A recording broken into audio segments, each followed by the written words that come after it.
where the cubs are headed. These are their aunts, older sisters, cousins, and one of their fathers.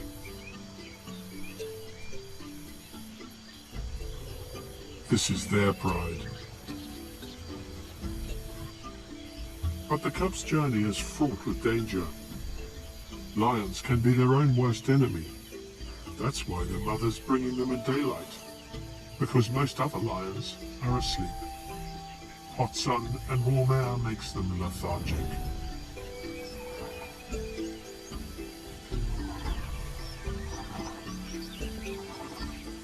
And yet that's when tourists usually get to see lions, giving many people the idea that these cats are in some way lazy and indolent.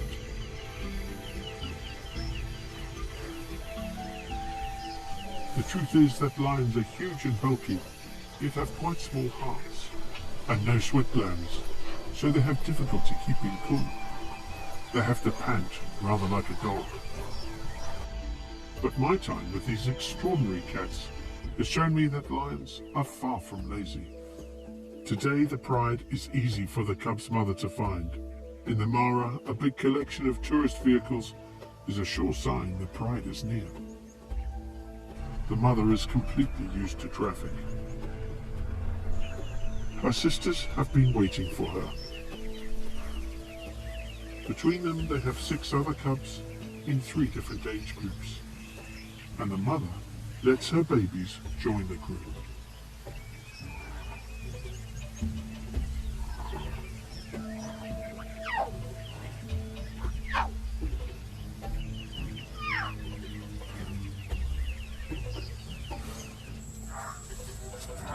The big cubs welcome the newcomers with a gentleness that suggests they understand how delicate their new family members are. And the little cubs are allowed to do as they please. This would be a pretty typical pride in structure as well as size. But these lions are far from typical. These lions are famous. They're probably seen by more humans than any other wild lions on the planet.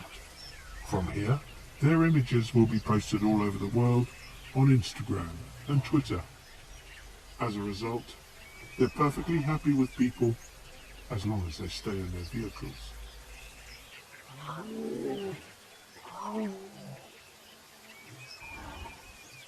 It's only with cats like this, in a place like this, that we have any real chance of understanding their lives properly.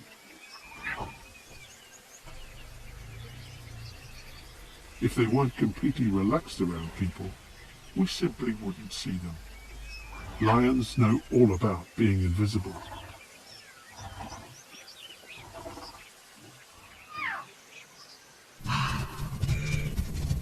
The place is Kenya's Masai Mara, and it's migration time.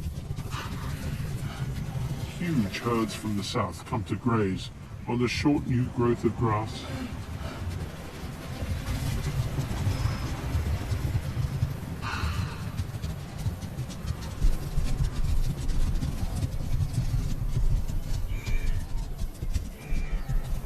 For the lions, there's prey everywhere. This is one of the few places left on Earth where large herds of Pleistocene megafauna still exist. Elephants are common. They keep the place free of trees, while the grazers keep the grass short and nutritious.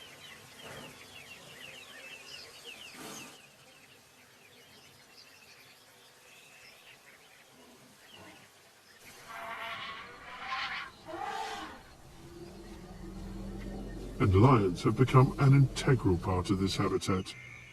Without them, none of this would survive.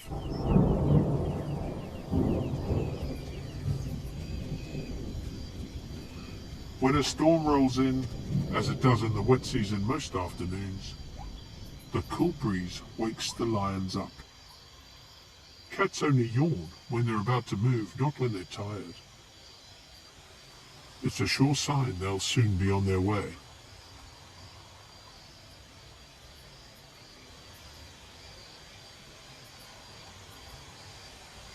But they're not hunting now.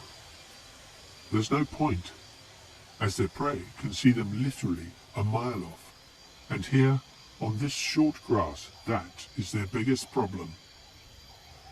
It took me many years to work out how they solved it. And quite a few more to actually film it successfully.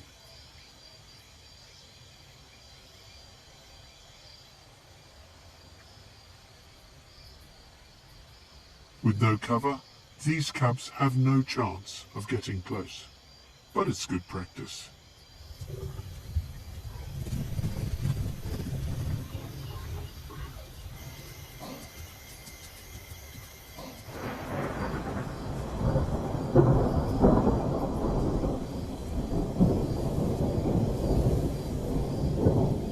Because of global warming, the storms are now more intense than they used to be. 75 millimeters of rain can fall in just 30 minutes. This is the cue for tourists to head back to camp for a beer before flooded rivers block their way. For me, the rest of the evening and the night are by far the best time for lions to reveal their true nature. In this kind of rain, lions always stop whatever they're doing, which is perhaps why the prey animals can lower their guard too. Most will stand with their backs to the wind.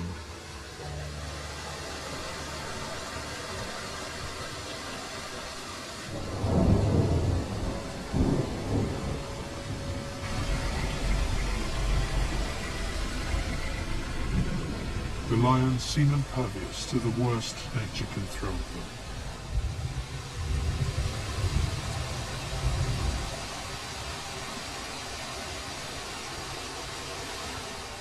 But as the rain eases up, the cubs can't help themselves.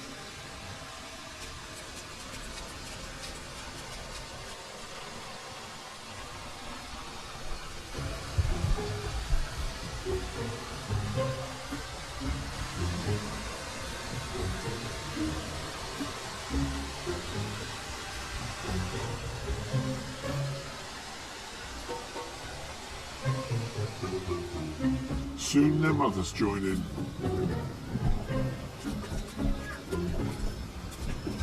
For many animals here, the arrival of the rains is a time of exuberance and play. Lions are no exception. The calls of wet season frogs accompany the lions in this most touching of moments, when the whole pride is at play together. If happy is the right word to use, cool, wet weather like this seems to make lions happy.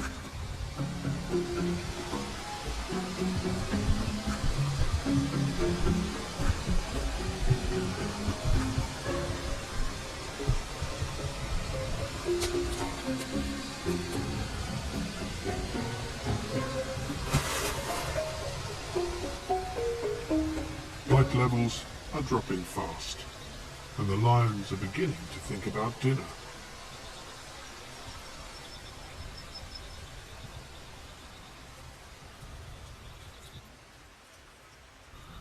Now that the rain has almost stopped, the prey animals that just an hour ago were spread out over the plains have gathered and are heading up the hill.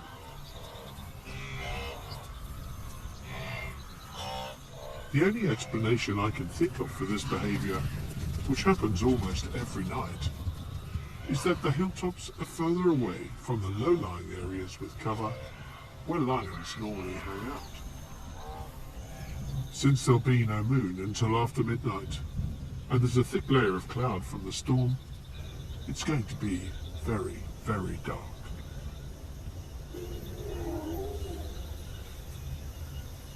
The little cubs need to be hidden somewhere safe. The lions are on the move from their daytime haunts, following the trail of the wildebeest. By now, it's just us and the lions. What we're about to see is what I now recognize as typical lion behavior. and yet has hardly ever been recorded. By the time the lions get to where they last saw the wildebeest, the herd has gone. And at this stage, the lions often seem confused.